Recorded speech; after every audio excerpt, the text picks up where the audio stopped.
This is the weekend edition of I-501 News, where we present some of the top stories from this week and your weekend weather forecast. I'm Alan Troop. Stay tuned for the weekend edition of I-501 News. From the I-501 HD studio here in the heart of the Columbia Basin, this is I-501 News, your number one source for local news, sports headlines, and our very own Weather Center forecast covering the entire Columbia Basin. This is I-501 News, and it starts now.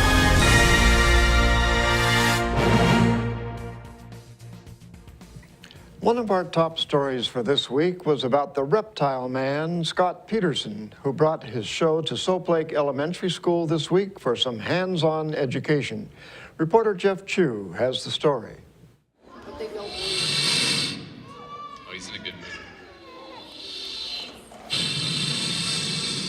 That's the menacing huff and puff sound of the second most deadly poisonous snake in the world, a gaboon viper.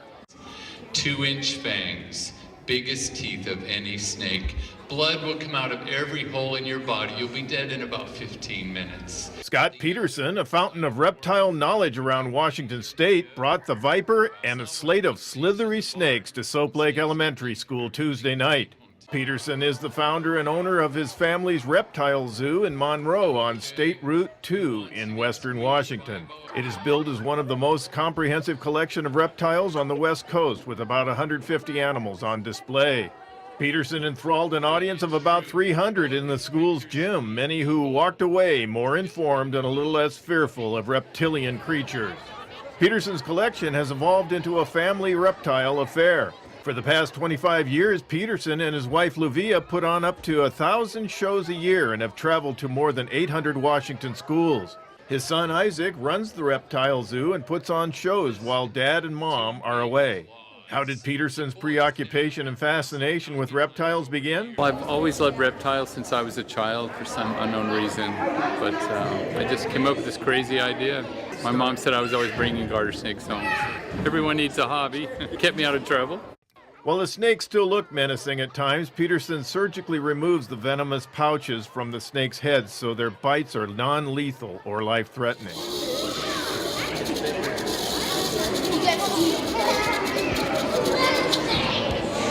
That's why he has been bitten but never stricken with a snake's poisonous venom. I don't take chances. We fix them the day we get them. Peterson's show is hands-on for those who attend. Long lines of kids handle a python. Soap Lake Elementary School Principal Sunshine Rutherford said Peterson's show is like bringing in a zoo to children in remote areas who cannot visit one otherwise. Peterson says he enjoys feeding the snakes, especially his massive 15-foot anaconda at his museum, which can easily eat a 10-pound rabbit. We have a freezer full of frozen rabbits and rats, 1,000 of them. So we thaw them out and just throw them in dead. And it's pretty impressive when the anaconda grabs a rabbit. It's amazing. Peterson took photos of kids with his baby alligator Lucy, a big hit at the show. Even Principal Rutherford got in on the act. Peterson has been featured nationally on Disney's Bill Nye the Science Guy and PBS's Biz Kids shows. See his website at reptileman.com. I'm Jeff Chu for I-501 News.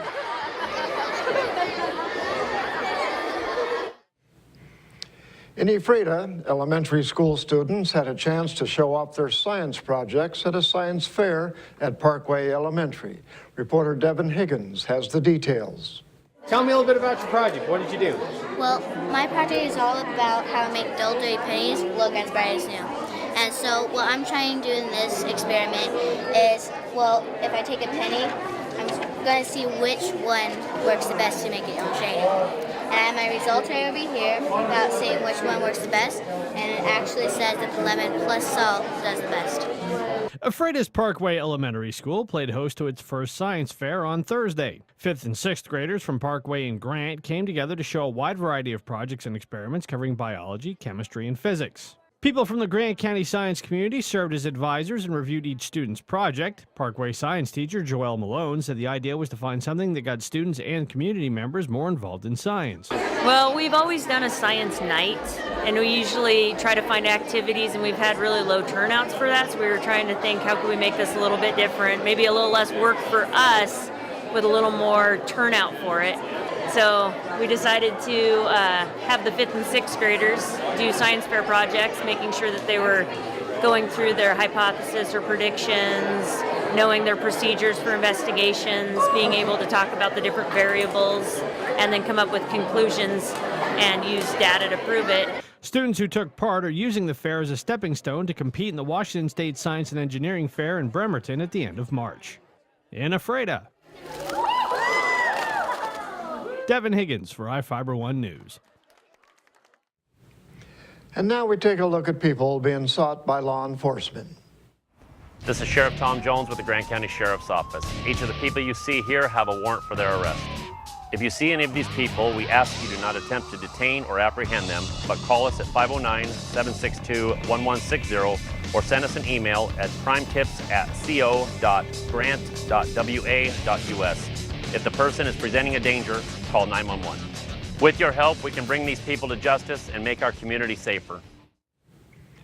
And we'll be right back after this.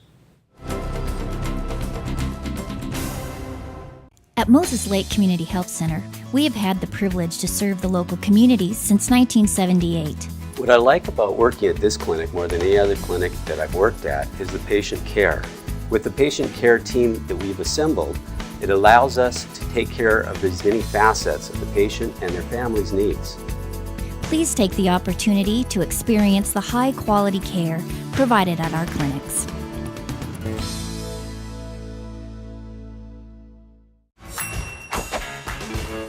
Just when I thought the blizzard couldn't get any better, DQ put the blizzard inside a waffle cone. This is mind-blowing. So when DQ asked me how I would tell the world, I said...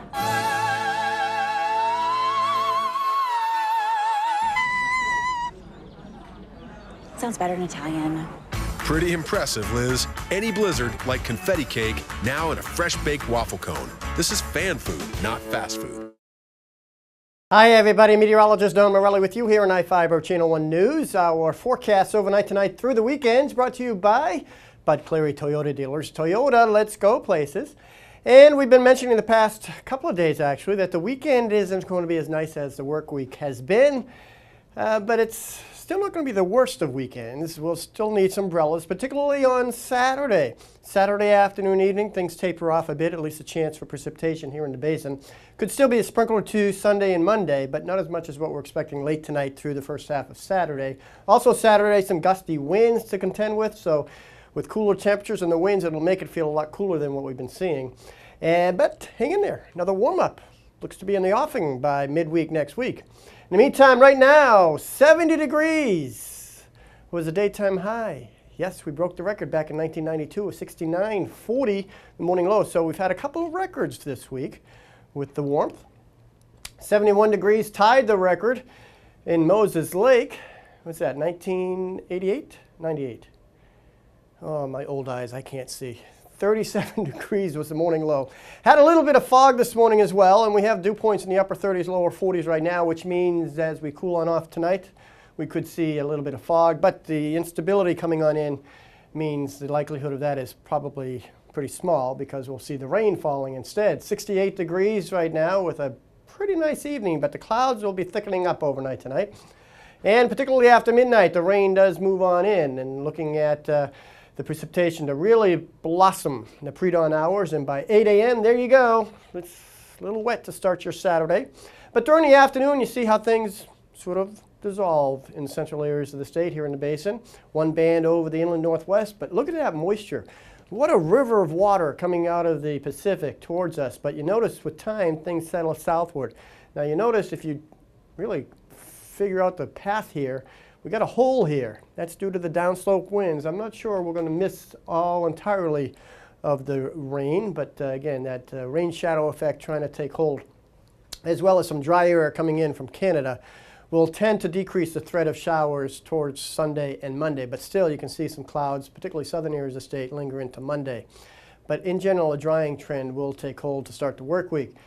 Tomorrow, Saturday, lots of clouds, lots of showers. West, the inland northwest, we're looking pretty mild, but showers. Heavy rains in some areas could be causing some flooding. And again, you're looking at temperatures generally into the 60s. Let's zoom out real quickly on the 7-day.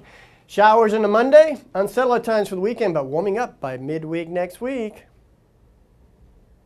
Have you been to ifiber1.com? The most up-to-date news in the Columbia Basin is just one click away. With news, sports, and weather, you can stay in the know with what's going on in your community. Read your news on the go by visiting ifiber1.com on your tablet or even your phone. Follow us on Facebook for quick updates and discuss the news with others in our area. Your number one news source in the Columbia Basin is ifiber1.com. Check it out today.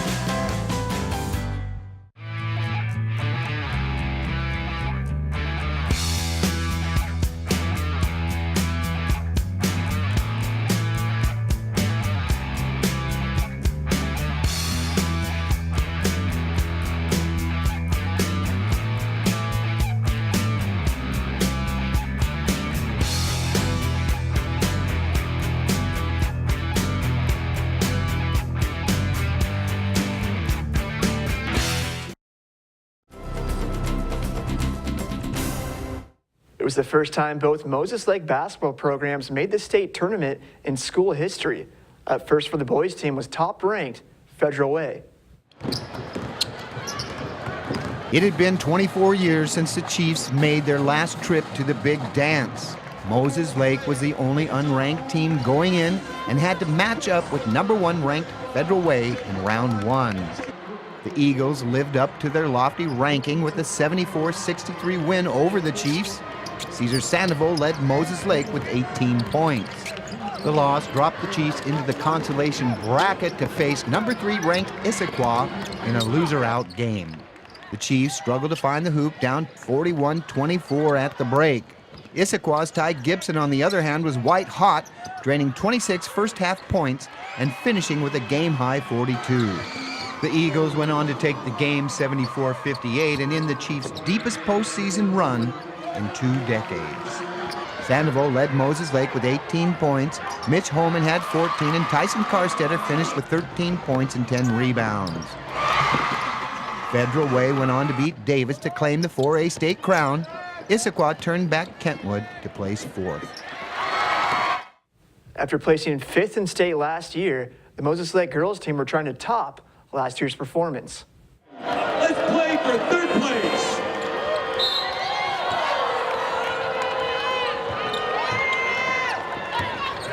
Both teams looked tired when they took the court after a 2-day ride on the roller coaster of emotion.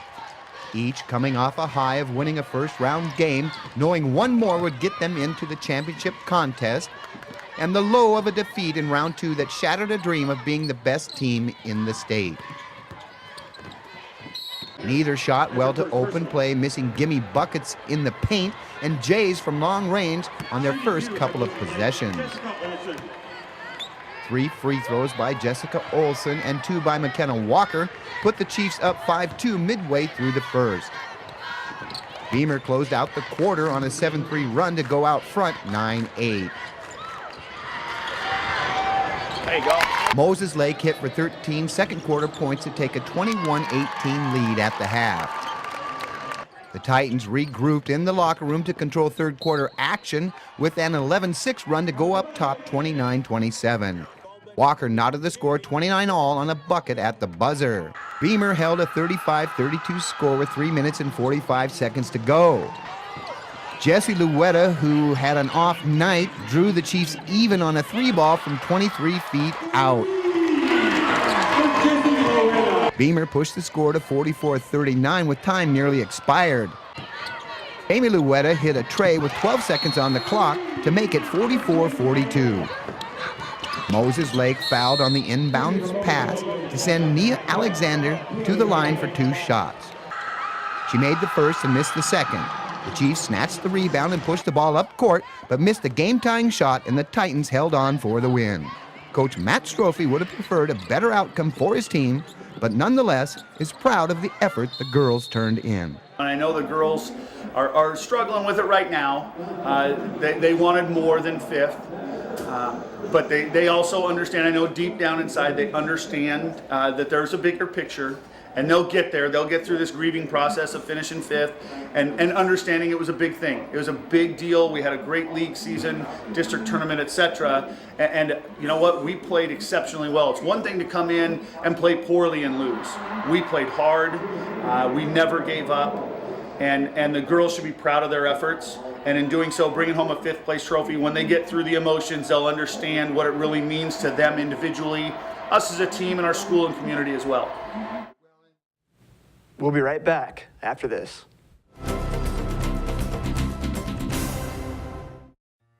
Hello, my name is Cheryl Kono. I am your local Ephrata Farmers Insurance Agent. Here at Cheryl Kono Insurance Agency, our customers always come first. We don't just work here, we live here. Please stop by the office, call, email, or Facebook me for a free auto, home, life, business, or farm and ranch quote today. We are insurance. We are farmers. Come in for a free quote today. We are farmers. Bum, ba-dum, bum, bum, bum, bum. Well, one thing I knew from being a patient myself was that a dental office is a scary place to come to. And so we wanted everything possible to make sure that our office is a comfortable place for our patients to visit.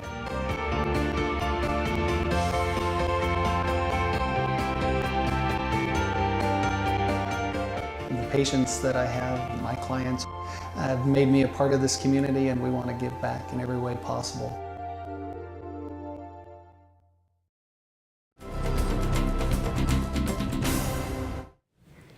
Our next story is about Sagebrush Annie, a colorful and historical figure in the Soap Lake area.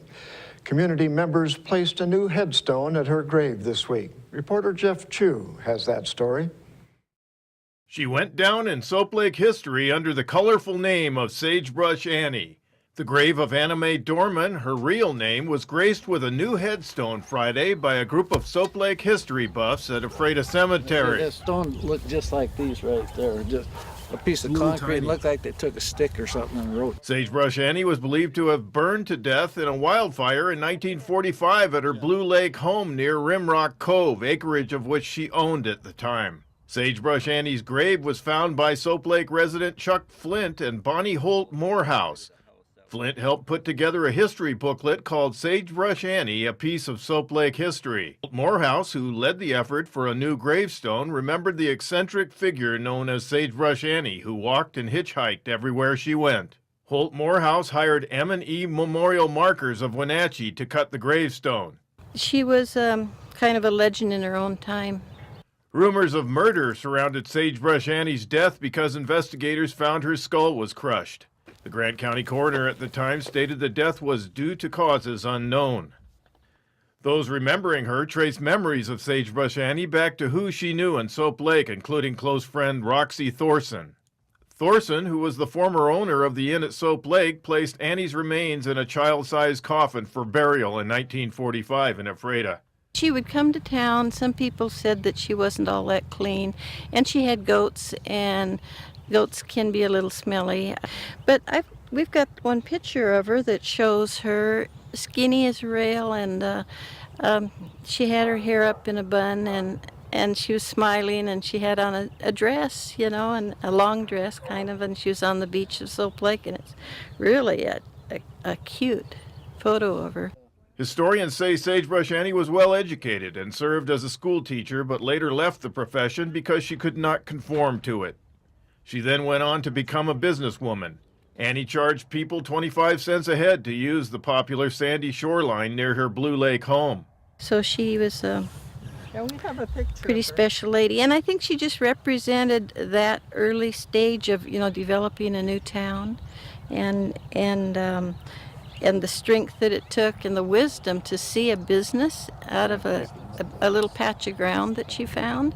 She was an entrepreneur, you know. She had property in Okanagan County and the Sprague Place and the Blue Lake Place, and her son-in-law and daughter were at Soap Lake, and so she was a little more affluent than what she appeared. The legend of Sagebrush Annie lived on in community theater. Beverly Hasper of Soap Lake, she's the artistic director at the Maskers, wrote a play about Sagebrush Annie that talked about her history, and Kathy Kiefer did the research on that. I'm Jeff Chu for iFiber1 News. Short break. We'll be right back. Hi. Hi, I see here on my glasses that it's your sales event. Yeah, we have low APR financing and some great lease offers. Check out the bold new Camry. Wow, that's really nice. I gotta get a closer look. Wow, there's so much stuff. Careful. If I could just see where I was going.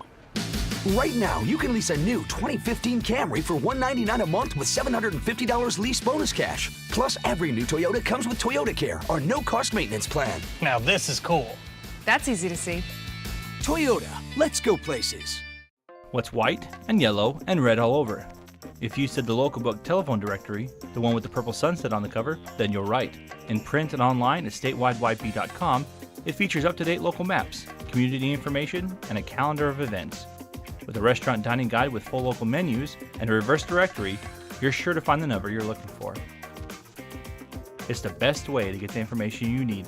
Pick up a copy of the local book today or visit statewideyp.com.